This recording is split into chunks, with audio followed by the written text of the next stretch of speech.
நாம் தமிழர் கட்சி அவரது கண்முன்னே அழிந்து கொண்டிருப்பதை பார்த்து வேதனையடைந்து கலங்கி போன சீமான் இன்றைக்கு வேறு கதியின்றி சூப்பர் ஸ்டார் ரஜினிகாந்த் அவர்களிடத்திலே இன்றைக்கு மண்டியிட்டு இருக்கிறார் நாம் தமிழர் கட்சியினுடைய சீமான் அவர்கள்.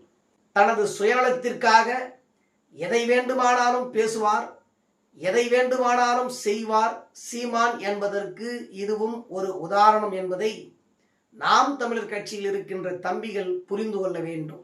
இந்த ரஜினிகாந்த் அவர்களை பார்ப்பதற்கு என்ன அவசியம்? தனது சுயநலத்திற்காக இன்றைக்கு பார்த்திருக்கிறீர்கள்.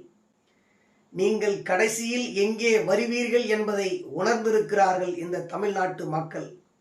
உங்கள் சுயரூபம் இன்றைக்கு அம்பலமாகியிருக்கிறது. தங்களது சுயநலத்திற்காக சுய லாபத்திற்காக எந்த எல்லைக்கும் நீங்கள் செல்வீர்கள் என்பதை இந்த நாட்டு மக்களுக்கு நீங்கள் மீண்டும் உணர்த்தியிருக்கிறீர்கள்.